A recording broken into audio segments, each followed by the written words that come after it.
서문, 불면증, 안일 불자의, 수면 잠잘면자. 즉, 문자대로라면 수면을 취할 수 없는 병, 증상을 일컫는 말이죠. 하지만 서두에서 핵심 결론부터 이야기하자면 불면증이라는 병은 실제로는 존재하지 않는 질환이라는 것을 먼저 밝힙니다. 아니 이게 무슨 말인가? 어처구니가 없게 들리는 분들도 있을 겁니다. 잘 이해하고 있습니다. 이제부터 왜 이런 결론이 나왔는지 차분하게 하나씩 짚어보고자 합니다.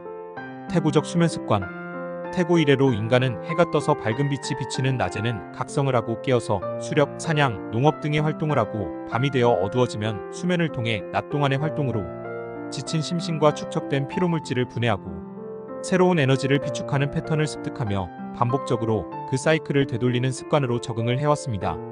과거 석기시대 때 사람들뿐만 아니라 우리 새로운 개체들 또한 어려서부터 낮의 활동과 밤의 수면을 반복하면서 이를 수면 습관으로 습득해서 지금까지 그 사이클을 돌려왔던 것이죠. 가끔은 그러던 중에도 어떤 한 계기가 있으면 어느 날 잠을 못 자기도 했을 겁니다.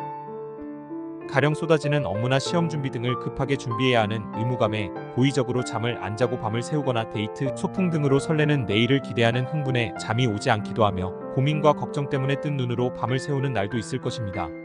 이런 일시적이고 단기간 동안의 수면 박탈은 전혀 질병이 아니고 생리적인 불면으로서 특별한 조처나 중재 없이도 적당한 시간이 지나면 이전의 수면 패턴으로 회복되도록 우리의 생체 리듬은 설계되어 있답니다.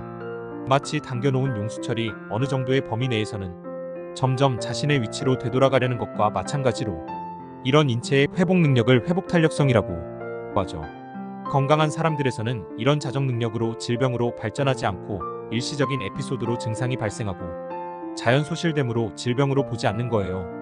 그러나 어느 수준 이상으로 이러한 잘못된 사이클이 장기간 반복된다면 인체는 회복 탄력성을 잃고 변해버린 새로운 패턴으로 적응을 그릇되게 해버리게 되죠.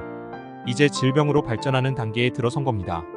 일단 수면장애가 생겨서 불편함을 가지고 도움을 원해서 병원에 방문하는 사람들은 단순히 하루 이틀 불면증이 있어서 치료받으러 오지는 않습니다. 누구라도 하루 이틀 못 자는 것을 병이라고 생각하지 않습니다. 그러다 보니 불면증, 즉 잠을 못 자는 증상은 일시적이고 병이라기보다는 잠시의 증상이라고 이야기를 해야 합니다. 예를 들어보겠습니다. 불면증이 있다고 병원을 찾아온 환자가 있다고 합시다. 진짜 불면은 잠을 못 자는 것이니 수면제를 투약하면 그날 바로 잠을 잘 수 있게 됩니다. 자, 해결이 되었습니다. 불면이라 해서 수면제로 잠을 재웠으니 끝났지요? 그럼 병이 치료가 된 것일까요? 만일 이렇게 해결이 되는 환자라면 환자도 의사도 가장 만족스러울 것입니다. 하지만 문제는 이렇게 쉽게 끝나지 않는 사례가 대부분이라는 겁니다. 왜일까요? 그렇습니다. 잠이라는 건 오늘 밤만 잔다고 해결이 되는 게 아니라는 겁니다. 내일 또 자야 합니다. 다행히 오늘의 불면이 해결되고 앞으로 그런 문제가 다시 없다고 하면 좋겠지만 그런 환자분들은 사실 병원에 내원하지 않습니다. 병이 아닌 것이지요. 사실 불면증으로 병원을 찾는 대부분 환자분들은 하루 이틀이 아닌 수개월, 수년 동안 반복적으로 잠을 자기 위해서 갖은 노력을 다해도 힘들어서 병원에 오시는 분들이 대부분이더라는 것입니다. 그러니 사실 불면의 문제가 아니라 엄밀히 이야기해서 수면습관장애라는 질병명이 보다 정확한 표현일 것입니다. 이름이 바뀌는 게 무엇이 중요할까요? 맞습니다. 치료의 방향이 다릅니다.